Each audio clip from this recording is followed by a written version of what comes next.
It's cause I'm a different breed, they call me alien. Blah, blah, blah, blah, blah, blah. How you doing, my fellow Anons, my fellow plebeians, and other based individuals? Today, we are on part 8 of the Giants Are Clowns conspiracy. I hope you guys are ready, because I'm ready. I'm really, really ready. I'm ready to go in, okay? This shit getting deep, okay?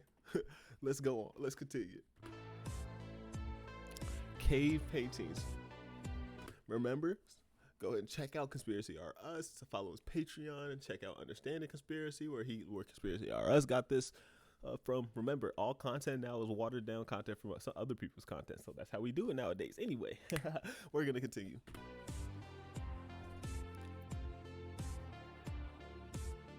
Hey everybody, welcome back for another video. Today we're going to be talking the Nephilim look like clowns with a focus on the cave paintings, and primarily the cave paintings in Baja, California, because there are a lot of really interesting murals that sort of tie into this subject as a whole. Before we even get into it, just know that a lot of Native American cultures believe that they came from inside of the planet from caves, which is a whole nother thing that ties into one of my personal favorite theories in the lore. Hollow Earth. The Earth is hollow. It's not exactly hollow, but hollow Earth. There are giant cave systems that they are hiding from us. In Minecraft, it's not real. It's just jokes. All of this is fake until it's proven true. So let's get into it. But I do have to say this. I may not be Alex Jones, but I got a pretty positive track record. If you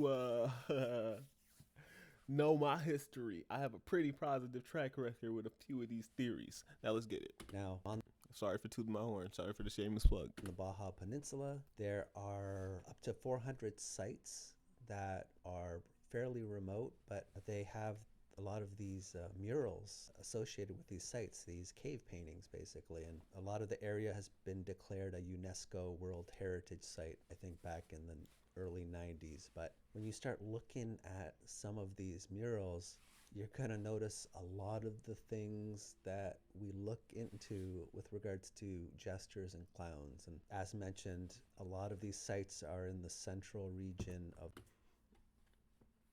Look at that. Look at this. Somebody come look at this. Look at this. Look at it. Look at it. Look at it. Hold on.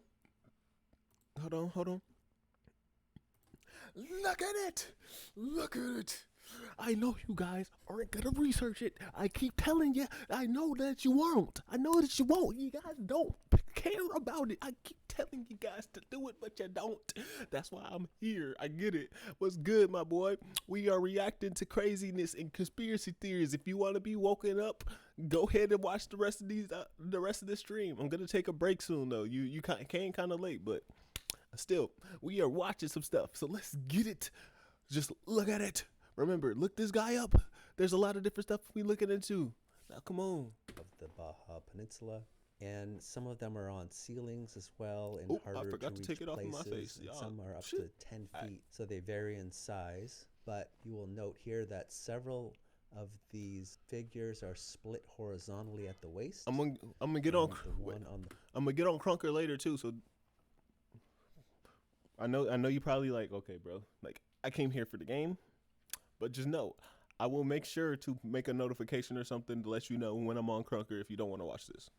Far right is decorated with vertical stripes, a little hard to see, but these are the ones that really interest me, where you have the split horizontal stripe pattern. And oh my goodness, I gotta take a break. Hold up. Sorry for the immediate interruption. Let us continue. Vertical pattern, sorry. And of course, we've got the protrusions on top of the head, which we can tie into the jesters as well. But just really interesting with these split colors, typically red and black in this case. But we see some examples in the real world of this, and we're going to show that here. But I also wanted to mention that no one has been able to explain why so many of the figures in the caves throughout Baja are split down the middle and multicolored, usually red and black. So where do we see this? I was talking in a previous episode about the convict uniforms and some of the... Everything keep happening at once. Got a whole bunch of stuff going on, figuring out life situations and shit. The struggle. It really sucks. Hold on. Quick rant. It really sucks. Like going through like the homeless and unemployment process, bro, because like I didn't like try to do all this stuff like medical cards and like getting insurance for like doctors and like doing a whole bunch of other stuff. It's been hard for me, and I don't have like reliable transportation, so it's just been a lot of wonky stuff, bro. But we gonna finish this video, then I'm gonna get straight to it. I'm gonna try to lower the commentary just for this episode. I'm sorry, conspiracies are us. I have to just make it quicker this time. I apologize, but ones in Australia, we back into it. And they made them. This was back in the 1800s, I believe, and they had these almost like jester outfits, but in this case, they were black and yellow. But it just kind of black and yellow, black and yellow, black and yellow, black and yellow. Reminds me of this split pattern, the vertical split pattern that we see. So there's a lot of these sites, and somebody has taken the effort to sort of represent them, put them up on their website here, which can be found here. But when you look at some of these representations, obviously what sticks out as well are the protrusions from the head, right? Here's some more, and we're going to dive into a couple of these specifically, but we see... Bro, it's like they're depicting giants and Wendigo. Giants and Wendigo right there. Peep it, peep it, peep it, peep it. Some more, and we're going to dive into a couple of these. I ain't even realize I said that right there. We see that's magic. With a lot of the Native American populations, they have these sacred clowns, and we see that represented in some of their traditions and customs as well. And what's crazy, historians will act like this shit just doesn't exist. Oh, they were just weird. But no, they know, bro. They just can't tell us. They are under rules not to tell us certain things. Even in the Selknam tribe in Tierra del Fuego had some things similar to this. So it's interesting that this pops up on the Baja Peninsula as well. But yeah, of course, jesters and tricksters, people who take DMT, they see figures that have these protrusions on the top of their heads, and they we probably see this watching me now, just show up a lot. Can I get a high five from any of you? Split patterns, so really interesting. And there's another site here Come on, I know you here, that I want to touch on, and specifically we're going to look at this figure. We're going to zoom in on it. And in addition to the two protrusions, sometimes they'll have almost something that almost looks like an antenna coming out from the top of their head. I mean, I felt and some this wind. one is interesting to me because what else do we associate with some clowns? There's that whole phenomenon of the miniature umbrellas, right? Why are these mini umbrellas associated with these clowns going back to at least the 30s? We see it, and you just start looking at this stuff, and I know it does seem like a lot of things. I'm not trying to go all flat earth on you, but there's a lot of sauce that they tweak it on. Reach, but the more you look into it, I don't think it is a reach. I think it's just this weird representation, spilling into reality, and just umbrellas in general associated. I agree. In Minecraft. With clowns, it's a fairly common theme. So yeah, I thought that was very interesting to see that. And also another one of these representations on at one of these sites. To me, first thing I thought of when I saw this particular guy is the barrel clowns, right? Like circus clowns, sometimes they'll wear these barrels, and in the rodeo you have the rodeo clowns or barrelmen, and they'll don these barrels as well. As far as rodeo clowns, they go by rodeo clowns or barrelmen, and their sole job is to keep the crowd entertained throughout slower moments of the rodeo. So I could kind of see why they would use a barrel potentially for protection, and I guess you can use it as a prop, but just an interesting thing to associate with both circus clowns and rodeo clowns. To me, that looks just like, this looks like they were describing different like types of these creatures. You know what I'm saying? Like, look at it. It looks like they're just giving you like different descriptions of the creature. Think of like if you were like a native, like think if you were like back then. You can't put yourself fully in their shoes, but like if you were like a Native American, like a person explaining what these creatures that were in your history were to your kids, you have to explain what they are. So you make different depictions of what they could look like, as well as like the different types. You know what I mean? I'm just saying. It just reminded me That's of what that. it looks like. So just one of those odd things. But Hello, Earth. I guess they can tell by looking at some of these murals that And these murals are giant. They're not just like tiny little cave paintings. Look at this. Look at this relative to the size of him, bro. Boom. These are meters tall murals. much of the work is superimposed over previous layers, indicating that the paintings were likely laid down over several hundred or thousands of years. Now, as far as the date of these paintings, there's a lot of interesting back and forth. They be capping though. I guess in 2002 there was some radiocarbon dating done of the We not finna get into the radiocarbon dating debate. pigment binders of one They act like, bro, you can't radiocarbon date bones, but you can radiocarbon date rocks. particular site, and they came back with a date of approximately 7,500 years old. But I guess there is some dispute about the methodology involved in the study and its validity. And when you start looking into the dating of rock art, it turns out there's a lot of controversy. And these are just two articles. I could have put 5 more here, but this one article, estimating the ages of rock art, is one of the most challenging tasks of archaeology, and it's riddled with controversies. And another one just saying how worldwide there have been far more dubious claims about rock art dating, and it's a significant problem in archaeology. So these dates, I'm very skeptical of any dates in general, but especially with rock art. But the whole phenomenon, though, is very interesting. I did not know that these existed in the numbers that they existed in as well, and really interesting. But as far as who created them, for what purpose, apparently there was a native population in the area called the Kochimi, and the Kochimi disavowed any relation to the paintings, saying that they were made by a race of giants from the north. I'm telling you, bro. And it's in Native American. It's ingrained in Native American culture, bro. But we got to free the natives, bro. Like we have done so much to them, bro.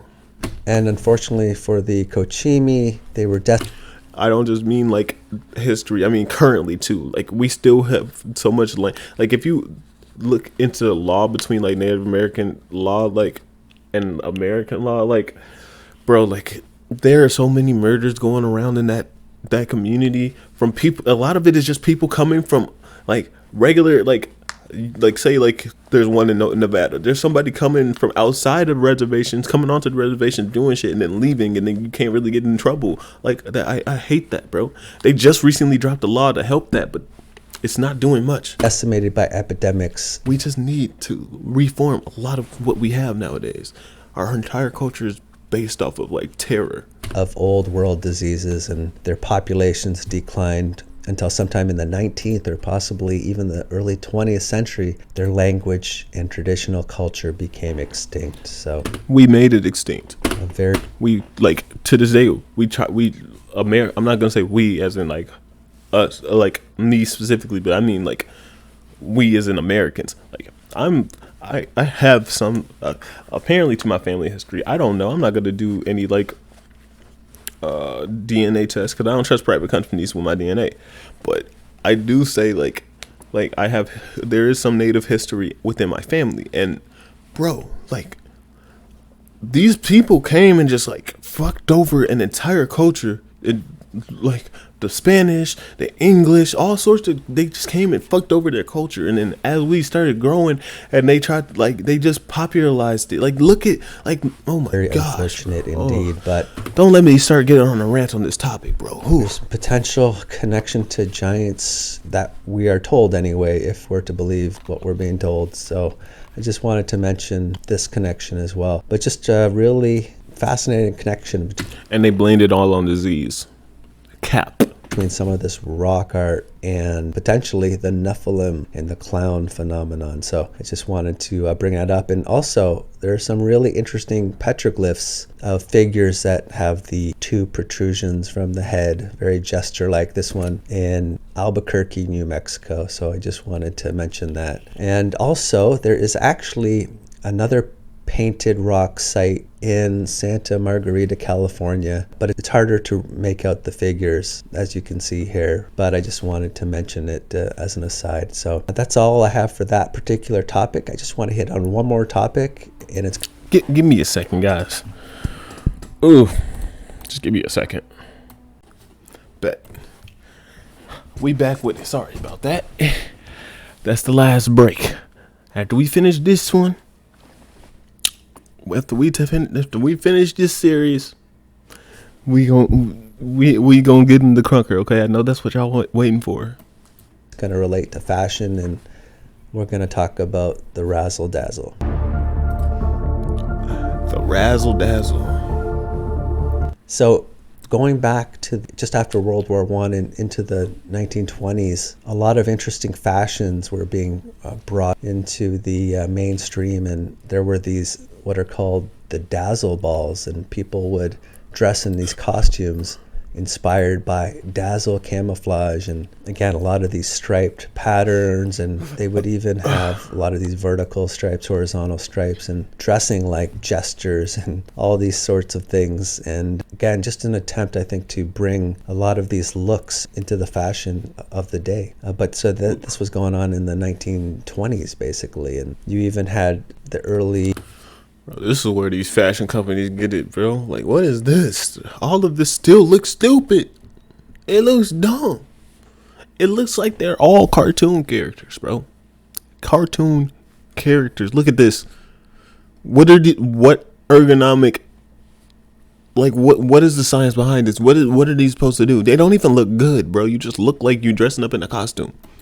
Development of these monochromatic That's not the point of fashion. A lot it's supposed of to look good. Design choices being if you want to be a cosplay, be 1920s. cosplay. Dang. And even swimsuits, in as far as some of the fashions, dazzle swimsuits, and this goes back, I believe, 1990. Hold up. I'm googling it. Razzle dazzle. Oh my god.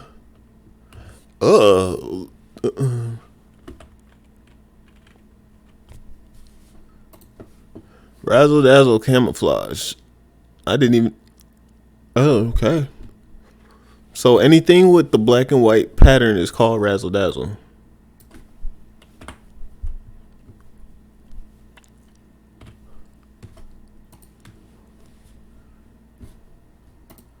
Ugh.